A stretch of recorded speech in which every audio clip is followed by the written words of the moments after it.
the name of Allah, most beneficent, the most merciful, I welcome you, ladies and gentlemen, to the second session of today. Dr. Israr Ahmed covered two very important dimensions of our corporate collective life, the political and economic. And in this session, he will cover the social system of Islam, family life and social system, with special reference to the status of women. As you know, this status of women is a burning issue in contemporary thought, and he will dilate upon it from his own Quranic perspective. I request Dr. Israr Ahmed to please present his ideas. أحمده وأصلي على رسوله الكريم أما بعد فأعوذ بالله من الشيطان الرجيم بسم الله الرحمن الرحيم يا أيها الناس إنا خلقناكم من ذكر وأنثى وجعلناكم شعوبا وقبائل لتعارفوا إن أكرمكم عند الله أتقاكم إن الله عليم خبير. Al-Hujurat, Ayah 13. And in Nisa, Surah Al-Nisa, the fourth surah, الرجال قوامون على النساء بما فضل الله بعضهم على بعض وبما أنفقوا من أموالهم فالصالحات قانتات حافظات للغيب بما حفظ الله صدق الله العظيم. رب اشرح لي صدري ويسر لي أمري واحلل عقدة من لساني يفقهوا قولي. Dear brothers and sisters from Adam and Eve, may Allah bless both of them, and may Allah bless us all.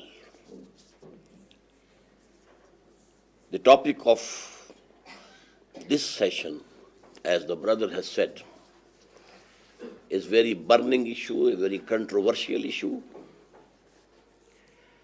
And I very well know that what I am going to say will not be easily palatable to most of you brothers and sisters. To the Western mind and the modern civilization, these things are very alien. But I want to start on the social system of Islam with the equality of all human beings that the Quran has stressed. No one is high, no one is low by birth. There can be high and low on the basis of acquired characters. If you are more virtuous, you are higher level. If you are not so, you belong to a lower level. If you have attained great knowledge, you are at a higher level. If you are ignorant, you are at a lower level. But these are the acquired characters. By birth, nobody is higher, nobody is lower. None is superior, none is inferior. I have quoted ayah number 13 of the 49th, this chapter or surah of Quran, Al-Hujurat. It translates like this.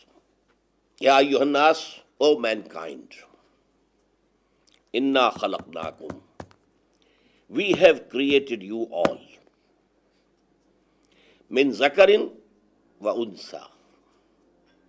From one male and one female.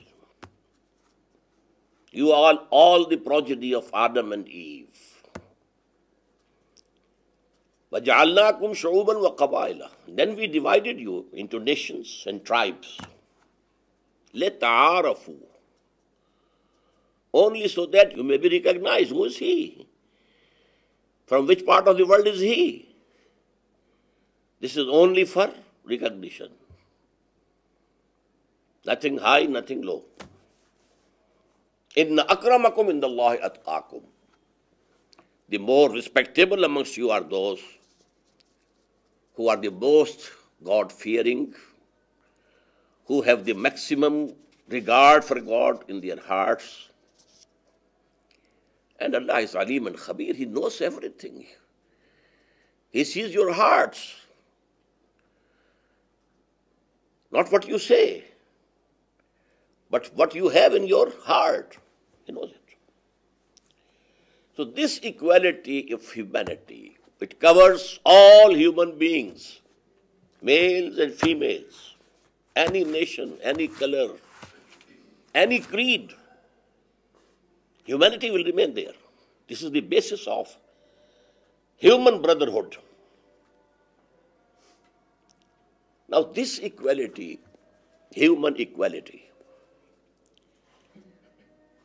is that thing which even H.G. Wells has testified and said it was the biggest achievement of Muhammad. And I said even. He criticizes him severely.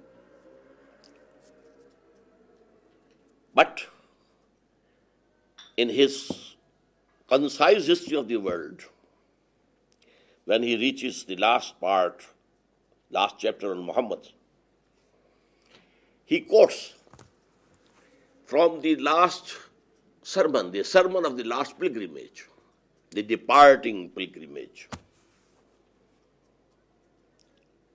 There he said, La fazla li Arabiyyin ala ajamiyyin. There is no superiority of any Arab over any non-Arab. Wala li ajamiyyin ala Arabiyyin. Nor the non-Arabs have any superiority over the Arabs. Wala ahmara ala aswada. Also red and white people, they are not superior to the blacks. Wala aswada ala ahmara. And also vice versa. The blacks have no superiority over the whites. Illa bit taqwa. Superiority or inferiority will be based on taqwa. How much regard one has for Allah. How much he fears for the great and grand accountability of the Day of Judgment. And keeps himself within the limits of the Sharia, not transgressing the Sharia. So, at this point, H.G. Wells wrote, I am quoting, I think, maybe some word might be changed, otherwise I remember it fully. Although the sermons of human equality, fraternity, and freedom were said before also, and we find a lot of such sermons in Jesus of Nazareth. But it must be admitted that it was Muhammad who, for the first time in human history, established a society based on these principles. And this is the biggest testimony, coming not from any friend, but from the foe. His enemy, he criticizes him bitterly, badly, with a very bad taste, just like Salman Rushdie and Taslima Nasreen of Bangladesh, in the same way. But here he has to bow down. But please note, this passage has been deleted in the recent edition of H.G. Wells' Concise History of the World. The present editors couldn't swallow it. But you will have to refer to some older edition from libraries to find this. And I have cautioned you because maybe if you go and open the book and you don't find this passage, you may think that I have lied to you. So you have to go to the former edition. So now this is, I think, the biggest achievement of Islam. This applies to even women and men. By birth, men are not superior to women. Women are not inferior to men. They share human dignity, human respect, human honor absolutely equally. The moral field is open to both of them. They can go to the heights of morality. The spiritual field open to both equally. You can go. If there was Sheikh Abdul Qadir Jilani of Baghdad, a saint, very renowned saint, you must have heard about him. We had Rabia Basriya from Basra. Again, at the height of that spirituality.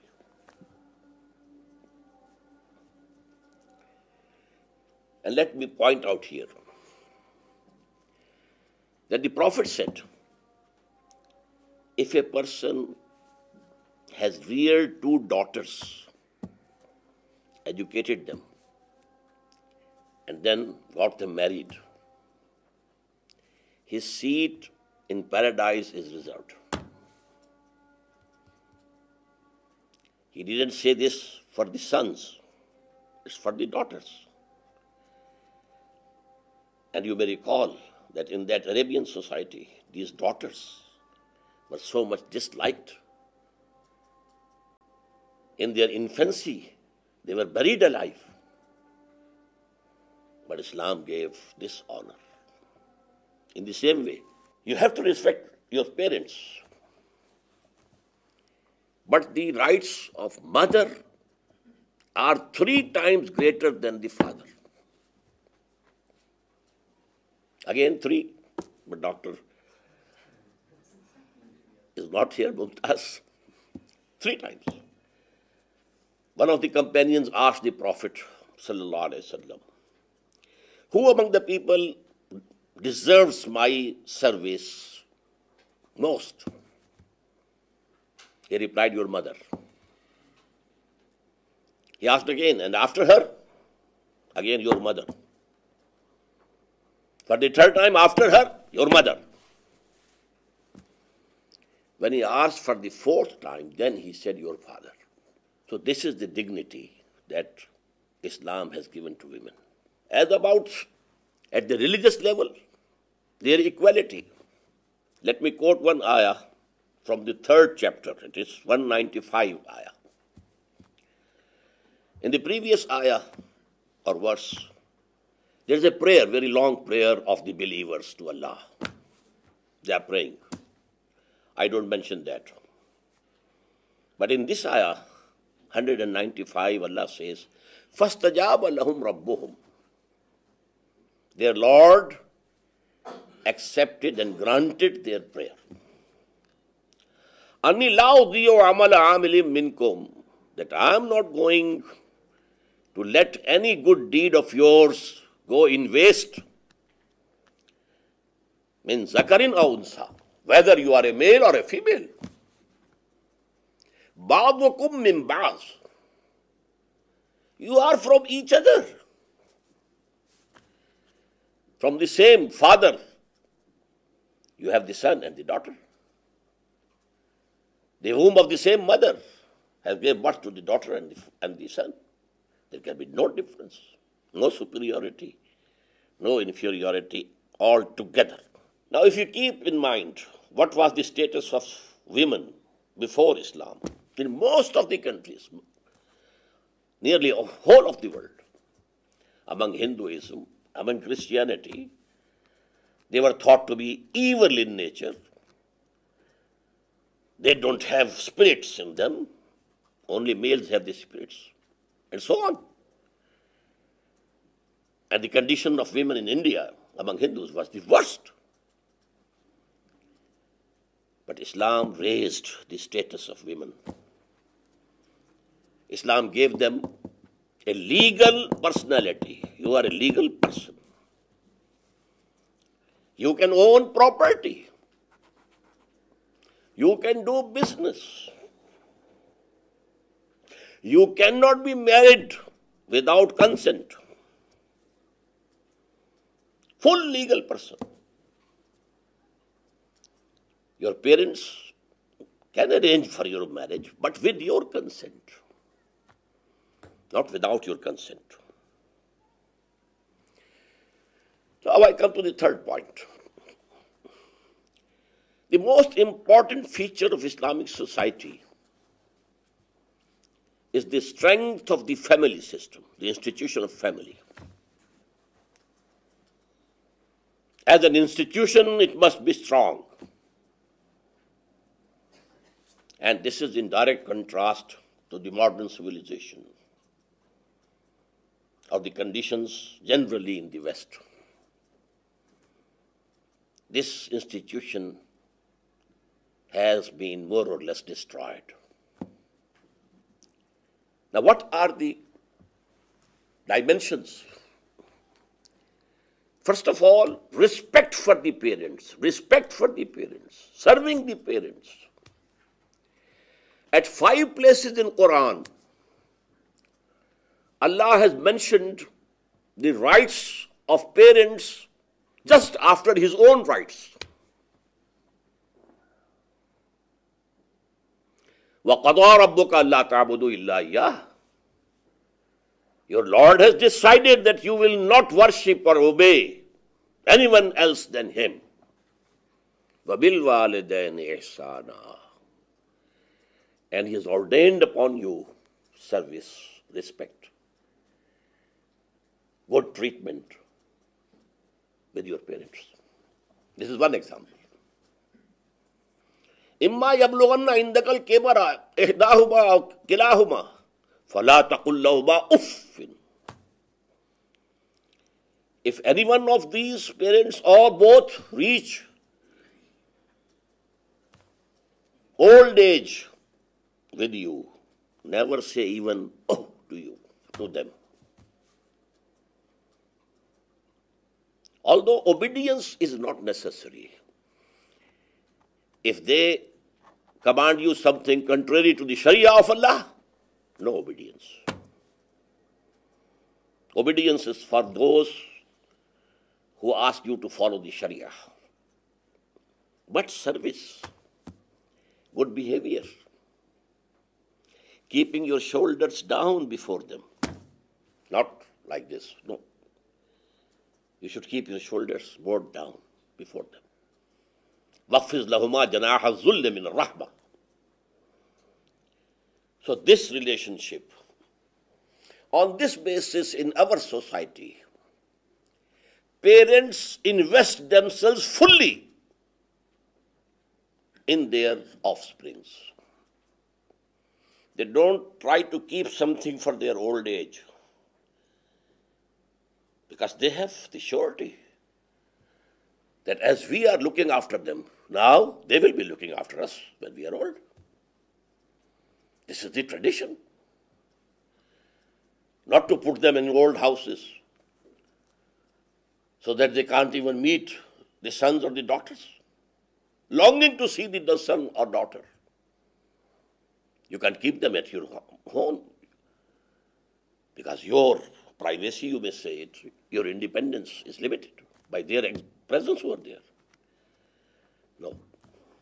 This family system, firstborn, parents, and the offsprings.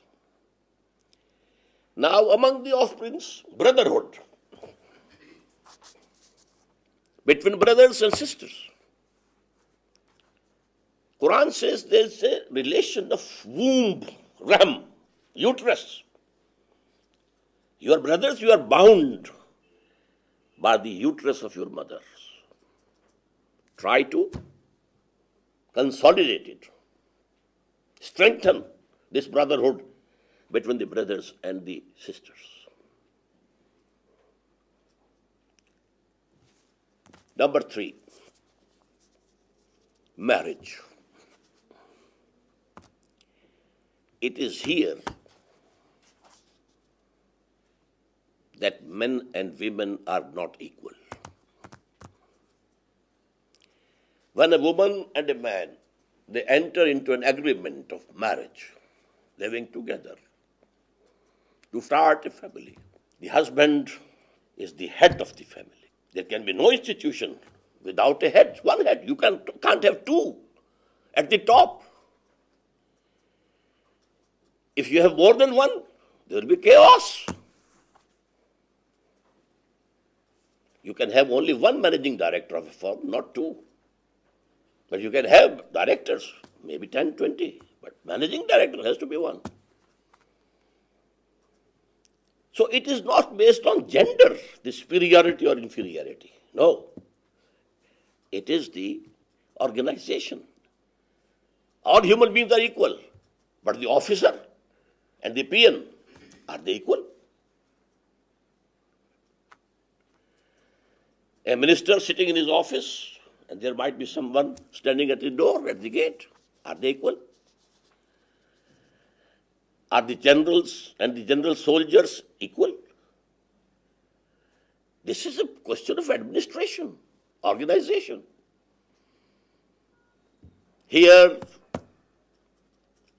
women have to accept the authority of men. Authority. That is why I quoted the ayah 32 from the 4th surah. الرجال قوامون على النساء. Men are rulers over women. Why? بما فضل الله بعضهم على بعض. Because Allah has given some more than the other. The physical strength, that He has given more to men. وَبِمَا أَنْفَقُوا مِنْ أَمْوَالِهِمْ. And due to what they spend from their wealth. When they enter into the agreement of marriage, the dower money is paid by the husband, would-be husband. Although marriage is a requirement for women also, just as it is a requirement for men. But he has to pay and she accepts. So here, and then, Islam puts no responsibility of maintaining the family on women or mother. All economic responsibilities, financial responsibilities, they are on the shoulders of men. بما فضل الله بعضهم على بعض وبما أنفقوا من أموالهم. فالصالحات قانتات. So, the good women, virtuous women, they are obedient to their husbands. First, obedience to God and His messenger. That's the basis of religion. But here in the institution of family, wife has to obey the husband. If by any argument or by any appeal she can get something accepted by the husband, it's okay. But if the husband is insisting on something which is not forbidden by Allah, if it is forbidden by Allah, no obedience. لا طاعة لمخلوق في معصية الخالق. There is no obedience for any creation, any man, any institution, anything in the affairs where there is disobedience for Allah. لا طاعة لمخلوق في معصية الخالق. But if it is mubah, it is halal, it is permissible, you have a difference of opinion. Wife has her own opinion, the husband has his own opinion. Now if the wife can, by appeal or by argument, if she can make the husband agreeable to her point of view, it's okay. But otherwise, she will have to obey. And let me quote here, I was very much impressed when I read in an interview of Sarah Ferguson, when she was going to be married to Prince Andrew. She said, I am not that timid type of woman. I am not going to say I will obey him. I came to know This is something necessary for a Christian marriage. I was delighted. The light is from the same source. In our marriage, a woman doesn't say these words. But the teaching of the Quran is the same. You have to obey. And she must have said, I will obey him, when she was being married in the Westminster Abbey. Anyhow, for the strengthening of this family, I have told you one dimension, parent-offspring relationship. Second dimension, the brotherhood among brothers and sisters. Thirdly, a strong bond between the spouses. One dimension I have mentioned, that wife has to obey. The second dimension, strong bond of love is required. And adultery, fornication, what to speak of rape, absolutely forbidden. The whole attraction of the sexes, which is natural. You know that Freud has said that this is the most potent motive, the sex. And it is definitely very potent, no doubt. Not the most potent, but it is potent. And there is the danger of anarchy, illicit relationships, illegitimate relationships, without any marriage bond.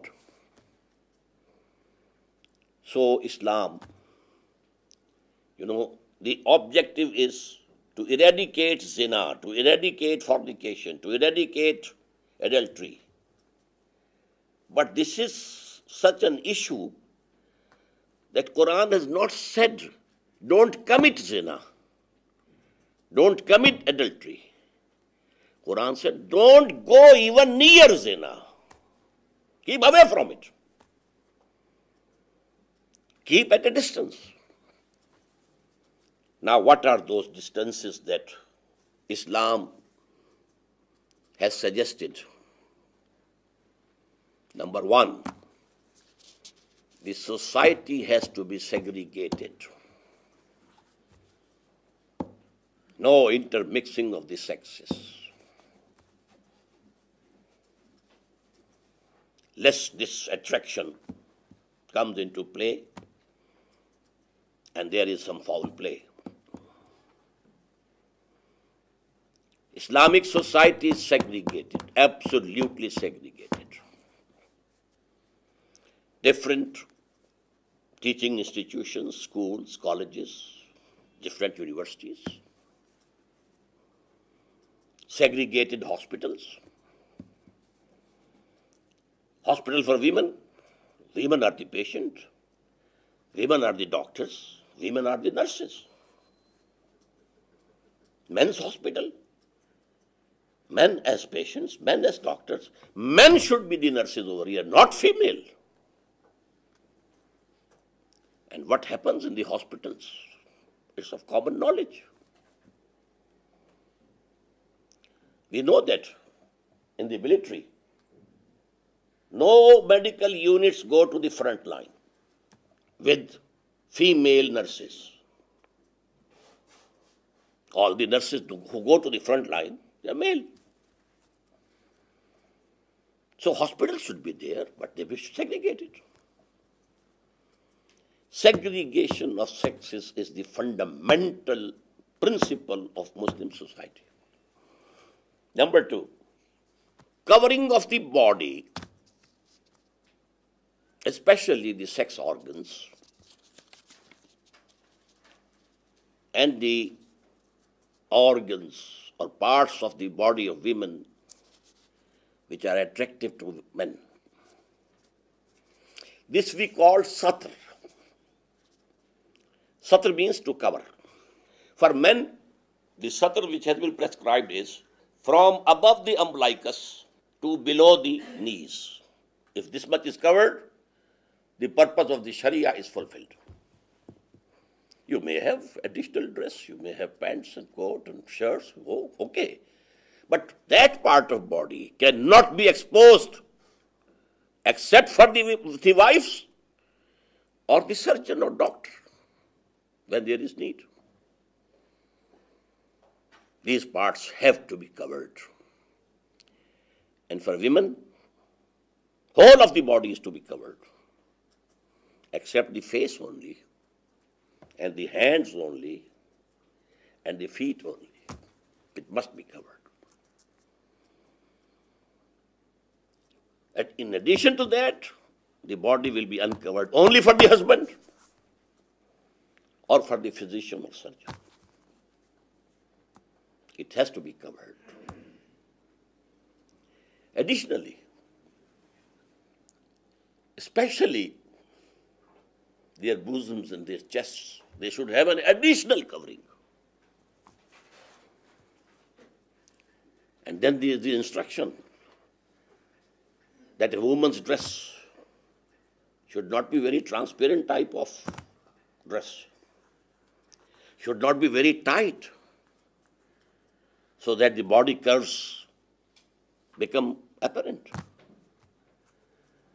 The Prophet said, لَعَنَ اللَّهُ الْقَاسِيَاتٍ عَارِيَاتٍ. Allah has cursed those women who, although they are dressed, they are naked. The dress is so fine that it is revealing the body, or it is so tight that it is making prominent the curves of the body. But for this bosom or the chest, additional cover, the headscarf has to be worn in this way, that this is an additional covering for the chest. These are the commandments of the Sharia. Now comes the veil. This is necessary when a woman has to meet or see someone who is non-mahram. Now, who is mahram? Please note. The relations with which a woman can never be married, in any case, they are mahrams. Father, brother, nephew, her own nephew. They are mahram. Not her husband's nephew. Her own brother, not her husband's brother. If the husband dies, she can marry the brother of the husband. Mahram are only those with whom a woman can never be married. And there's a list, full list given in Quran, in Surah An-Nur. All the other males are na-mahram. They are not mahrams, non-mahrams. And before them, in front of them, a Muslim woman will come covering their faces also. This is my opinion, but there is a difference of opinion on this subject among the legal experts in Islam. But I am giving you my opinion. Why? If we think about the reason why these restrictions, just contrary to what is happening in West, men fully dressed and women half naked. It's just the reverse of what Islam says. And what is the reason? I told you. To put obstructions in the way of zina, illegitimate sexual relationship, obstruction. Don't have those conditions where you find chances for this. So these obstructions have to be far and wide. And these are the obstructions. Then I told you what is the aim? Strengthening the family. If a male has seen some female, some woman, very pretty, very attractive, and now he is thinking about her, what's the result? The bond of love between him and his wife is weakened. Family becomes loose. Islam wants a strong family. The attraction the both sexes have for each other should be focused on the spouses only. That's all. The stronger this bond of love, the stronger is the family. And healthier are the environment for the upbringing of the children. A children being brought up in an environment where father and mother are in deep love, they have deep regard for each other. They have mutual confidence for each other. These are the positive environments for the upbringing of the children. And where there is distrust and they don't love each other. But note, Islam allows a divorce. If you are not compatible with each other, somehow you can't go together. Don't keep on quarreling and fighting and fighting and quarreling. You can separate. But husband has the authority to divorce. Wife does not have the authority to divorce. She can get divorce through the agency of a court or the elders of the family. Not direct. As I told you, in this institution of family, men and women are not equal, not equal. I admit it plainly. So now there can be an objection to it regarding the economic conditions of the society. Do you want that your women folk shouldn't work? Shouldn't help in the economy of the country? No, they can work. Number one, they can teach in the schools, colleges, universities. But female schools, girls' colleges, a separate university for women, as today we have in Tehran, under the name of Fatma Zahra University, exclusively women. Then they can be doctors, they can be nurses, but in the women's hospitals. Then there we can develop cottage industry. Women working at their homes, they have not to go out. No spending of their time. No need of any makeup to go out. They can work at their homes. Cottage industries. Then we can have special industrial units where only women should work and only women should supervise. Then the whole primary education can be given to women. Children below the age of 10, okay. There can be co-education and give it to the women. Don't hire any man as teacher at that level. You can use your women workforce, but only if you have the real intention to obey Allah and His Messenger and abide by the Sharia.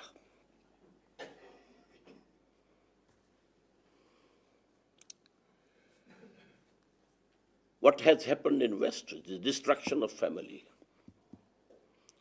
Clinton said in his New Year's message, I think 2 years before, very soon the majority of our nation would be bastards. He didn't use this word. He said, born without any wedlock. This is the society. And this is the testimony of the President of America. And this family life, it has deteriorated and been destroyed to an extent. Now Bush says marriage, marriage, marriage, marriage. The males are not ready to marry. Why? The family laws, they are very unnatural. As soon as you divorce your wife, half of your property, everything goes to her. Why should I marry? We are living together, we are not married. Living together, children are being born without any wedlock. The biggest problem is incest. Among the medicine, which are mostly used, are for the mental illnesses. And I was told by psychiatrists that the biggest cause of these mental illnesses is incest.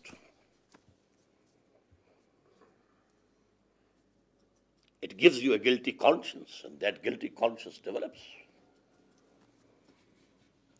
Abortion. Now Bush is saying, no, there should be some restriction to abortion. Because the society is going. But when the Pope visited, there was a demonstration by women against him because he is in favor of ban on abortion. You know, the Beijing +5 conference held under the United Nations Organization, General Assembly, social engineering. But that social engineering is in the direction to destroy this family structure at all. A prostitute has to be respected. She is a sex worker. Why do you say something wrong about her? Someone is using his muscles to earn money. Someone is using and selling his faculties, brain. She is using a part of her body. Why do you object? Homosexuality, just going against nature, destroying nature. And now homosexual marriage is recognized. A man is a husband, a man is a wife.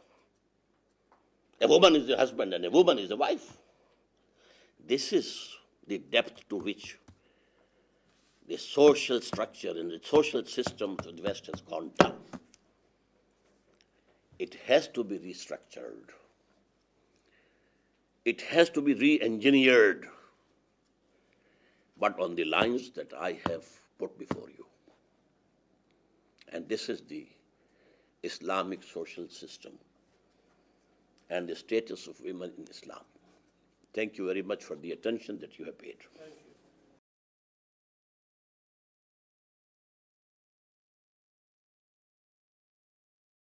Dr. Israr's presentation or discourse has a positive side. On the positive side, he has presented his understanding of Quran and Hadith. And on the negative side, it is a critique of the Western irreligious, materialistic society and social setup. Now the floor is open for discussion. Yes, please. I read in the book that middle-aged women are allowed more freedom to go out into the society. At what age does middle age start? It's not middle age, it's old age. But then only there is a relaxation in the dress code. That's all. Not in She her doesn't need to mobility? cover her hair, etc. But that is the only thing. So that doesn't Not that she should go out she cannot go to the mosque to pray. No, it's not forbidden. It is not forbidden? Not forbidden. But you know, we have to have separate lines in the mosque for the women. Okay. Not intermixing. And the lines of the women have to be behind. So there are restrictions about that. First of all, I want to thank you for your clear lectures, and I think it's very important for us in the West to understand Islam, and your presentation of it was very helpful to me. So I really want to thank you. I'm grateful for being here, and it's an important event in my life. Thanks. One of the things that I'm interested in is to know whether in the Muslim world, have there been any empirical studies about the happiness of families? Do you know that Muslim families are so much happier than families in the West, empirically? Because I cite this because of the experience we had when we went to Afghanistan, where women have been, pretty much subjected to some pretty terrible treatment in terms of not being allowed any educational opportunities and being treated pretty much like chattel. I mean, at least that's the experience I've been getting, I've been reading. And even in today's newspaper that came through the auspices of the hotel, there was an article that talked about the sadness that families felt when daughters were born into their home. And the idea of having daughters rather than sons seemed to be a very negative kind of experience for Islamic families. And I just wondered what your reaction to those kind of ideas might be. Actually, we Muslims are not practicing Islam fully.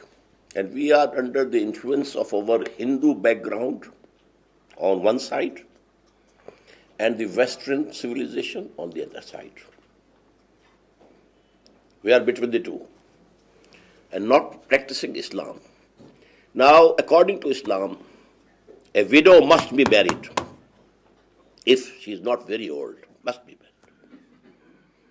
Islam doesn't like that you should remain bachelor. Marry. This is nature's demand. If you don't marry, you will go astray, this way or that way. So actually, now the happiness of the family, I have discussed, I think, the respect for the elders and the parents, and then the parents investing whole and soul into their offsprings. They don't keep anything, saving anything for their old age, no. So everything has a result. The psychology is different. About Afghanistan, you are misinformed. During the Taliban period, actually the co-education was finished and stopped. And they had not till the time to establish girls' schools and girls' colleges. They were not against the education of girls and women. Actually, they didn't have the time. So they didn't stop the education, and then they don't prevent women from education. They had the plan to start girls' colleges, girls' schools, etc., etc. I might have missed some of your point. Well, I just wondered if there were empirical studies. I mean, you've sort of announced to us that Muslim families are happy, but is there any documentation scientifically or empirically that is the case, any more so than in the West? No documentation. But I think this is the general feeling of all people in the West and East. Yeah. The family structure in Islam among the Muslims are still, to this date, although there are influences from the East and from the West. My point is that in the West we know that families are unhappy, that marriage is in trouble because we've studied families. So it's been a kind of empirical study. We know this. I don't know that it's true in the Muslim world. But here, the percentage of divorce is very little, very small. Once married, you are married forever. Whole life. That doesn't necessarily make for happiness. Yes, why not? You will remain together if you are both happy. Can I say one thing? A comment. Now, if people stay married together, that means they may be happy. Yes. It also could mean that they may not be happy.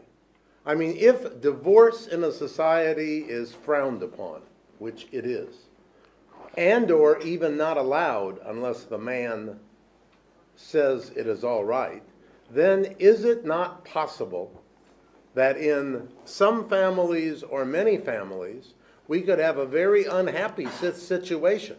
We could have an unhappy situation, perhaps most especially with the woman. Is that not possible?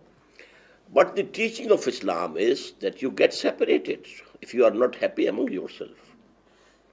And the woman can get the divorce without the consent of the husband through court. Court will give the verdict, you are separate now. But still, you know, this percentage of divorce here is very low, very low. Can I add one thing? Go ahead. Yeah, just because it is related to the subject. Yes. Now, in Muslim countries, mostly men has the right of divorce. If he says you are divorced, finished. But still, the rate of divorce is very low. This is a sign, okay? Now, in West, we have to go to court, etc., etc. But here is not so. If man says to his wife, you are divorced, finished. But still, the rate of divorce, like Turkey, is very low. And although we have a lot of very severe economic conditions, etc., but still rate of divorce is almost zero. But this is a sign. I think it is an answer to A very pertinent point. Dr. Ralph's question. Yeah. I mean, this is a sign. It is an empirical study. Yes. Yeah. Just a comment from my family background. My grandfather divorced my grandmother at least 1 million times, and she never left him. That's true, and he was in a state of anger most of the time. You are exaggerating. No, There might not be million days in their lives. I mean, lots of times. She never left him. Okay. But on the humorous tone, I'll come back after Louis. First of all, again, it's a privilege for me to be here, to be at this table. Thank you. My question is about polygamy. Polygamy, yes, it is allowed. But it is not imperative that you must marry more than one or two or three. It is allowed. And the grounds are, number one, there are certain occasions. For example, there's war. In the First World War, Second World War, how many men perished? Now women, they were without husbands. If there's polygamy, they will also be living normal human life. Secondly, the sexual urge in males is not equal in all of them. The lust for wealth is not equal among all the humans. In the same way, the sexual urge. There might be certain males who are so much stronger in their sexual urge that one wife can't do it. Because the sexual process in women is restricted, interrupted by the periods, by pregnancy, and so on and so forth. So polygamy is natural, but it is not essential. So this could be one of the reasons for the lower rate of divorce then? That? Lower rate of divorce. This could be one of the reasons. No. Because in the States, this would be considered, in the States, what I mean is in Christian marriage, this is considered adultery. To have second wife is adultery. Yeah. Yes, no, not in Islam. There you have to divorce one wife to have another one. Yeah. Yes, that is one factor for the greater number of divorces. We call it serial. Or you have to accuse her of some adultery and some, something, and then only can the, Christian marriage can be finished. So these are things, Can I have at you again just a little bit? Sorry. Now that I've started. You said earlier in your lecture that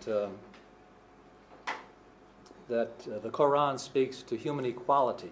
There's no one higher nor lower, and so forth. And then you said it's whatever you have in your heart that counts. And I wonder if it's more than that. It's not only what's in your heart, it's what you do. It's what you do. It's your actions. We talk about orthodoxy, right thinking, but we also talk about orthopraxy, right doing. Both are very, very important. Yes, I admit. I guess you recognize it. I accept. But in terms of equality in marriage, you say there is no equality. There is no? No equality in marriage, that the man is head of the woman. Yes, yes. But in our conception of marriage, it's a partnership. The man and the woman engage in a partnership. Some have more skills, perhaps in business or in some other respect than the other, and so they contribute to the good of the whole, rather than kind of strict division of labor. So there's this kind of sharing that in a good marriage takes place. At least that's been my experience, and the experience of people who have been involved in good marriages. It's not a superior-inferior kind of relationship. I didn't use these words for that No, relationship. but they sounded like it. Actually, marriage is a partnership. But even in partnership, if you have a common business with your friend, maybe you own 2/3 and the other one 1/3. So equality in authority and in rights, in the administration of the family, that is not there. You have to have one on top. Otherwise there will be chaos. No, I don't agree. At least that's not been my Yes, you are free to disagree. It's not for me to say? Okay. Mr. Nirmal Singh, please. Well, firstly, I something in a lighter vein. So I was thinking that there is a window of opportunity for me here in something that you said, that if you bring up 2 daughters, educate them, and marry them, you have a place reserved for you in paradise. My wife and I, we have done it for 3 daughters. So But you have to be a Muslim to qualify for that. Well, but I thought that with 3, a second-class citizen might make it. You need to have another one because you are 2. Dr. Ian Markham.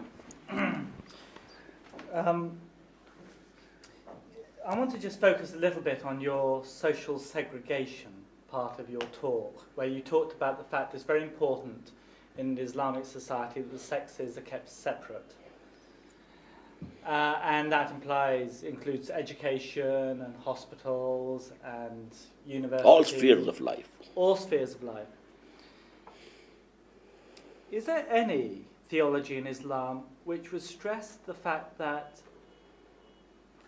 when God created men and women, God created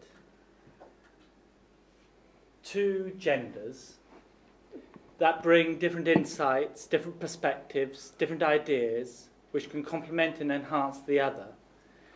And that therefore, in social relations between the sexes, it's good that they're often together, because it means that the ideas that shape an institution or an organisation have the different perspectives of the 2 genders, which enhances life generally.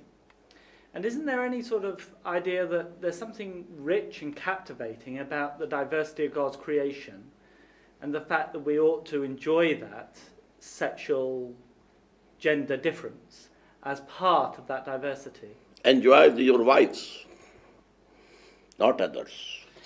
Well, actually God has created and God has given us the law, the straight path.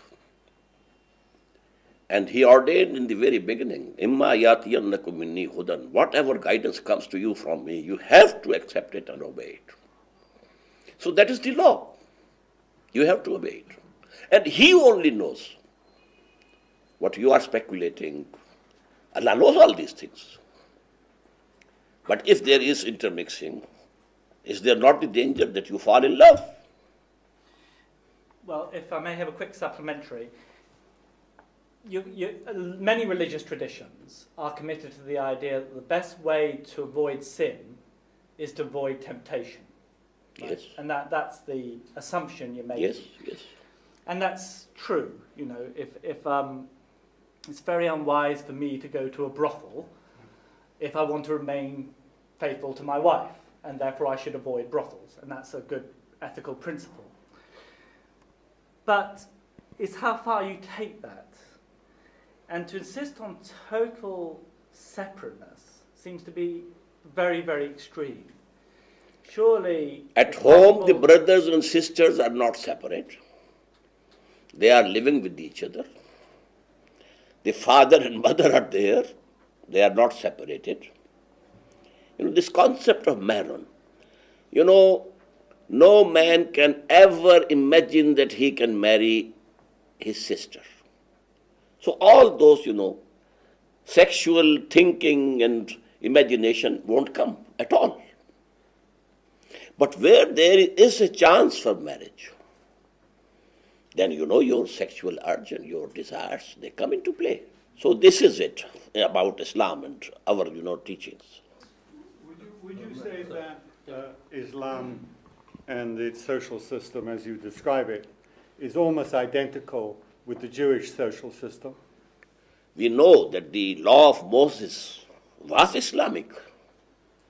And there are few changes only in the law of Muhammad sallallahu alaihi wasallam. And they don't take pork. We don't take pork. It's forbidden. It's forbidden. In the same way, many things are common. Regarding law and Sharia, the Muslims and Jews are nearest to each other. Regarding the person of Jesus, the Muslims and Christians are very close to each other. We believe in the virgin birth of Jesus. We believe in his miracles. We believe he was taken to heaven alive. Only difference is that we don't believe that he was crucified. Someone else was crucified. And that clue I got from the gospel according to Barnabas, that it was Judas Iscariot whose features were changed to those of Jesus. And he was crucified, and rightly, because he betrayed Jesus. So, we think that he was taken to the heavens before he was arrested. And the features of Judas Iscariot were changed to the features of Jesus. He was crucified, and Allah has taken Jesus, and he will come. The second coming of Jesus is absolutely common between Muslims and Christians. May I follow Roger, since I had a question which I'll ask, but briefly, I suppose the answer to you, Roger, is that there is no one social system within Judaism. And if I take traditional Judaism as defined in the Talmud, which is authoritative, then the position of women in that traditional Judaism is far inferior to the position of women in Islam.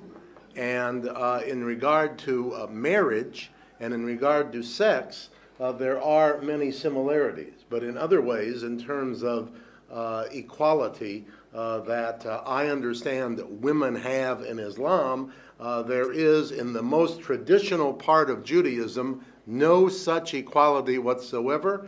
And if I had time, which would be more than 5 or 6 days fully, I suppose that I could specify this, and I think everyone here would be terribly shocked at how bad the situation is. But I want to emphasize finally here in this comment that that is only true in one part of Judaism. So there's no one social system.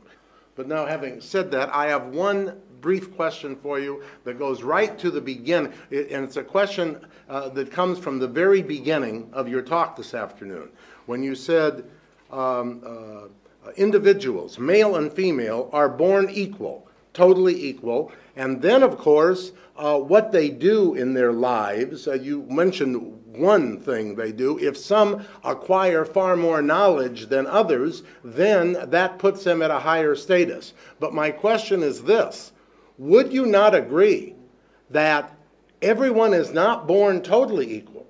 Some people, some men and some women, are born with far more intellectual qualities than others. That is verifiable. If that is the case, then we would expect what has undoubtedly been the case, that those who are born with far more intellectual abilities are able in their lifetime to acquire far more knowledge, and if indeed that puts them at a higher status, then my question is it not the case that perhaps then everyone is not born equally? I again say and stress that by birth they are equal absolutely. When, due to their higher intelligence, they acquire more knowledge, more wisdom, then they become superior. But the status as humans is absolutely equal. As moral agents, as persons. Yes, sister. I have been... And Marsh. Oh, please, I'm sorry. If adultery is committed, what are the consequences? If some unmarried person, male or female, commits, then there are stripes, 100 stripes. If a married man or woman commits it, then he or she is to be stoned to death. And this is the case in Judaism also. Stoned to death? Is it there? It was. It was. No, that's not why I'm hesitating. I'm hesitating because it has happened. There are, as I'm sure there are in Islam, some Judaic theologians who say it has happened because that is what is ordained from God, but there are many other very traditional Orthodox theologians who would disagree with that. So you are not incorrect that there has been that belief that has happened, but that again is only one aspect of Judaism, and since I myself do not claim to have the true, total, correct Word of God as to which is the most correct interpretation in Judaism, I won't go any further than that, although it's fairly obvious that I would certainly not agree with the stoning to death. Colleen. Please. Yes, Dr. Israr, thank you very much for your lecture tonight and all these days that we've been with you. Thank you.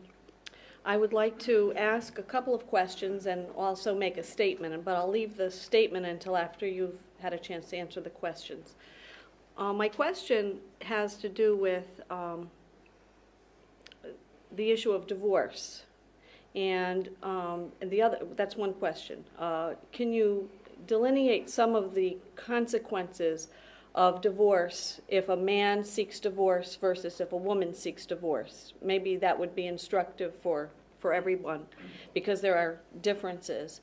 And could you also talk about, it just flew out of my head, consequences of a man seeking divorce versus a woman seeking divorce from her husband? Man doesn't seek divorce, he divorces. Right. He has the authority to divorce straight off. So the consequences But a woman for him. has to seek divorce, and we call it khula. And she have to surrender total or a part of the dower money that was paid to her at the time of marriage. So that is the law in Islam. Can I ask, does that include cases where the woman seeks divorce for cause? In other words, the husband has failed in his Islamic duties to her. For example, he's failed to support her or whatever other duties. Yes. On this ground, So she can seek divorce. And does she still have to seek Even on the ground that the wife doesn't like the husband, she can seek divorce. And the Prophet ﷺ decided such. A woman came and said, I don't like him. Then he got her confined to a room which had all, bad things in it. And she remained there for the night. In the morning, the Prophet asked, how you pass your night? This was the best night that I have passed when my husband was away. So the Prophet decided, okay, you are separated. This is the right of woman. And if a man divorces his wife, what are his obligations to her? Are there any? only for a certain time he has to support her. 3 months, 4 months, different, financially. And he has to pay, if he has not yet paid the dower money, now he has to pay. That's all. Nothing more. Thank you. I thought of my other question, and it has to do with, I was reading in your monogram on women and the movement, the Tanzim movement, and the role of women in it. And you did speak in it about the role of women in the revolution, the Islamic Revolution, and how their role is different. Could you talk a little bit about that? Yes, women have a role to play, definitely, alongside with the men, Because the ayah that I quoted, that refers particularly to the revolutionary movement. فَاسْتَجَابَ لَهُمْ رَبُّهُمْ أَنِّي لَا أُضِيعُ عَمَلَ عَامِلٍ مِّنكُم مِّن ذَكَرٍ أَوْ أُنثَىٰ بَعْضُكُم مِّن بَعْضٍ فَالَّذِينَ هَاجَرُوا وَأُخْرِجُوا مِن دِيَارِهِمْ وَأُوذُوا فِي سَبِيلِي وَقَاتَلُوا وَقُتِلُوا لَأُكَفِّرَنَّ عَنْهُمْ سَيِّئَاتِهِمْ. In that revolutionary movement, women were with the men. Hijrah to Habsha, men and women both. And one man, one woman, husband and wife, they were martyred by Abu Jahl. So they laid down their lives. But then later on, they prepared their sons to sacrifice their lives for the propagation of Islam. And during the movement, they can propagate Islam to women and to their own family. Men also who was mahram to the brothers, sons, the uncles, etc., etc. The nephews, you prepare them to propagate Islam. So this is the role of women. We have that section, women's section in Tanzim Islami. But there is segregation. Can I revisit? She has a comment. Oh, sorry, yes. Yeah, and my comment actually, I don't think that you'll accept this, but I'll go ahead and try. My comment comes out of my background in psychology. My bachelor's degree was in psychology, and I've had an abiding interest in it.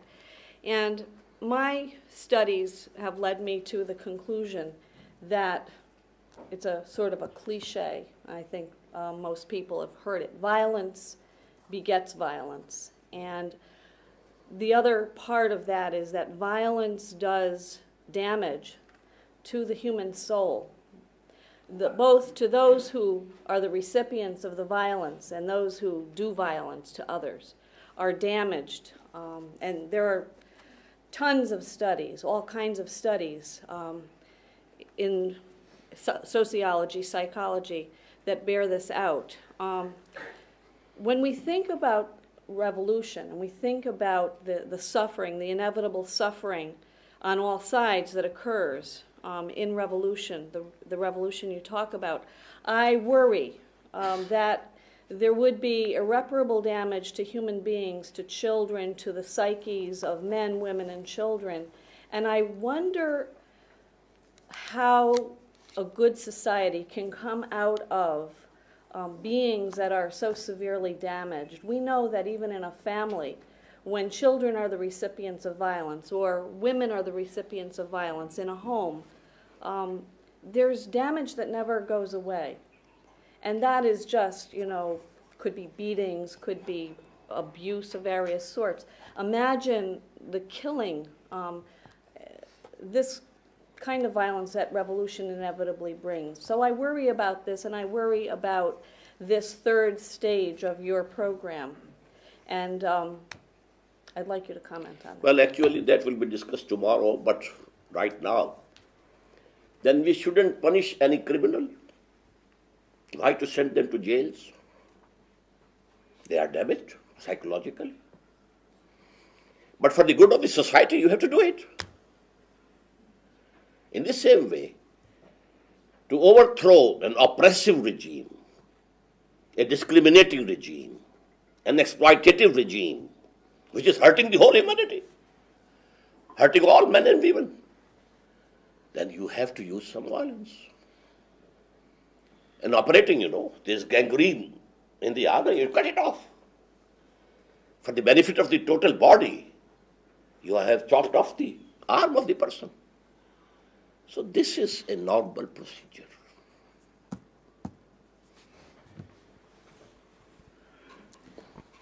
Yes, yeah, Malcolm, please. We haven't used the word feminist yet, feminism or feminist. And I'm very sympathetic to feminism. And I think I'm sympathetic to it for two reasons. The first is that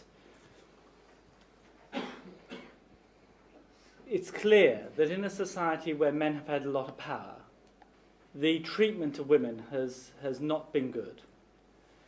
And I worry that one outcome of the theology that you've expounded is that women will end up being servants or slaves of the man at home, serving them in whatever way, often perhaps using force to get what they want. And I think that is obviously wrong. For all sorts of religious reasons, I think that's obviously wrong. The second reason I worry, the second reason I'm sympathetic to feminism is because in a society where we share the power with women, then the option of both having a family and having a career are also shared. And I think that's good because it means you get better fathers who take more interest in their children, and you also get a better society because the resources of intellect and ability serve society more effectively. And therefore, a society where feminism is taken seriously is a society where both men and women contribute effectively at home, but also contribute more effectively at work. Can you tell me what you would definitely mean by feminism? Feminism is the equality of men and women. Equality. Equality. So part of the equality we admit. But as husband and wife, they are not equal. And if the wife is not ready, she can get divorced. But the discipline of the family is more important. And you know, there are two sides. One is legal, the other is moral. Morally, Quran and Hadith, the prophets say, be kind to the women. Be lenient to them. The best among you are those who treat their women folk in the best way. This is the moral education. And both things go side by side. As I told you, if there is separation, the children belong to father, legally, not mother.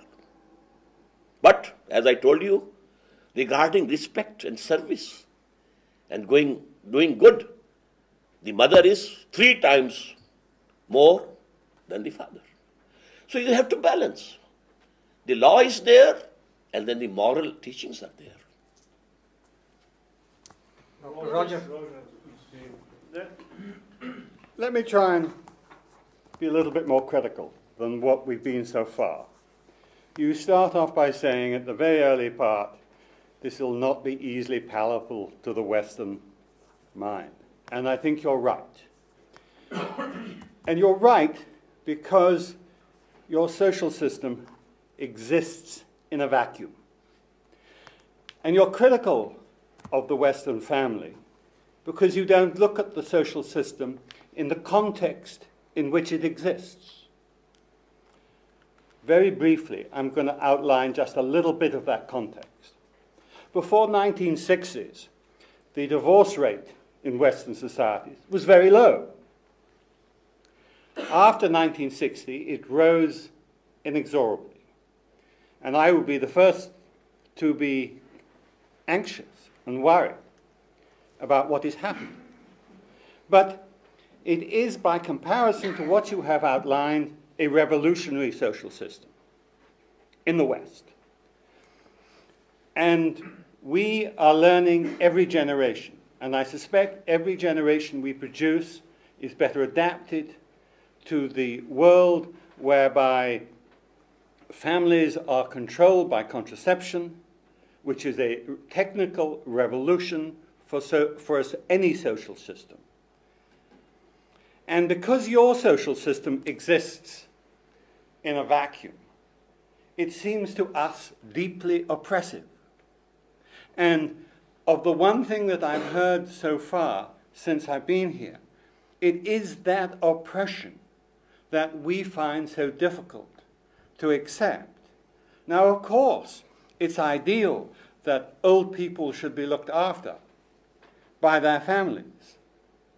But you have to look at the context in which the breakdown of families happen, the growth of a capitalist society which you wish to have in your new revolutionized society. And if you have capitalism as you wish to have it, then you will have the same breakdown as we have to the present time. I said we have a limited capitalism and we have to change the capital. And there are steps. Interest, banned. Speculation, banned. Trading only, cash. Or if it is for future, total price is to be paid in the beginning. So the capitalism of West, modern capitalism, and the capitalism of Islam, they are very far apart. And I couldn't understand what you mean by a vacuum. You can say that we are existing in vacuum, but only from one point of view. That a civilization has dominated the whole of the globe. And we are against that civilization. But we are powerless up till now. We dislike it. But we are very much in it. Only we need some Lenin, according to you. He gave it to you, Roger, he gave it back to you. You are the only one he likes too much, Roger. That's very good. That's very good. Can I revisit the issue of segregation from the standpoint of political and social economy? If one looks at contemporary Muslim societies, empirical Muslim societies, from Indonesia to Morocco, most Muslim societies have not been urbanized yet. This is very clear in the largest Muslim country, Indonesia. It's very clear in Bangladesh. It's very clear in Pakistan. And in the countryside, in peasant economies, women are extremely active in the labor force. And this is very true in tribal societies, in the desert, in the Sahara, in West Africa, in the desert in Arabia. Women are extremely active in the labor force of the desert, which means that throughout human history, women have never been absent, and there has never been segregation because of the economic necessities of life. Now, and this is also true in urban societies. Now, modern contemporary urban societies, there's no segregation between men and women in these societies. And I do understand, that's why I go back to Roger's point about the vacuum that we're talking about, that the kind of revolution that you are calling for seems to be a comprehensive total revolution. It is not just ideological, but economic, political, Yes, social, ideology covers all the civilizational, yes. and so on and so forth. Yes. And it seems that this is going to be a major task. It is a major task to It is solve. definitely a major task, not an easy task. But, you know, I have seen in the Arabian desert women taking a row of camels, but fully clad, their faces hidden, their hands in gloves, their feet in socks. They were working. In our countryside also, the women, they are not doing any makeup. They have all their body covered up. The satar is there, and you know they have to work with their men. Where their men are there. Yes. In the field, their mahrams are there. So actually, if we take the whole situation as a whole, It's not very far off. I do want to revisit this, the power relationship within the family structure, because I find that the key words are obey and obedience. The key word is that the man will be provider. The key word is that a woman will obey and be obedient. Now, and I'm so glad that Ibrahim brought out this fact that women have been and continue to be major economic contributors to family income in all segments of society, irrespective of whatever their faith persuasion may be. There are numerous studies, I myself have carried out in Indian context, and we have found them. So, what I therefore conclude from that position is this, that the man really has not been a provider the way it was expected the man should have been.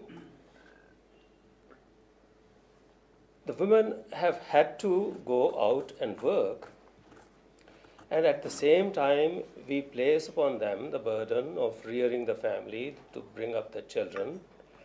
And if I know the Indo-Pak men, which I think I should know, then we think, my mother thought that sons were God's special gift. And there is so much of evidence about the infanticide of females in this subcontinent. So, men don't want to do much more than what they are doing. The burden is continuously transferring on to women, and they have carried it ever so long. I really don't know why they want to go out and work. I really don't know why they want to go out. I think they should possibly agree with you and say, hey, tell these men to be good providers before they ask me to obey them. I agree with you, brother. The burden has to be borne by the males. And let me state here, this is the worst exploitation of women. They bear children, they suckle them, they rear them, and they have to go out also to work. A stay-at-home mom is the biggest blessing for the children. We are actually exploiting. Kind of revolution here. So I am always speaking of a revolution. We need a different kind of revolution here, altogether different kind, where we bring one about... aspect of that revolution you dislike, but the other you like it. We should continue our dialogue. I have a question here. In an ideal Islamic society, perhaps you touched upon that, and I may have missed it, but would women be allowed to vote for a president or someone, let's say? I said in the morning, yes, they will vote. And women who are beyond that age can also be elected for the parliament. Yes. The age which sister referred, Okay, just another quick question. Regarding women and if they were permitted by the husband to work, would she be expected to share part of her wealth or earnings, I should say, with the husband? There's nothing haram about it, but she cannot go and work in an environment where there is mixing of men and women. I told she can be a teacher, she can be a lady doctor, she can be a nurse, but the working hours of women's duty should be less so that they can look after their... So he's asking about the earnings. Well, a teacher, if she's working, she's earning. Yeah, is he going to share it with her husband or not? Is she expected to share the earnings No. with the husband? No, it will be her. But if she does it voluntarily, it's good. That's a different story. Thank you. Dr. Markham, last question maybe. Yes. It's been generally accepted that between 5 and 10% of the human population, in whatever country they live, are homosexual. About 5 to 10% of the population is homosexual.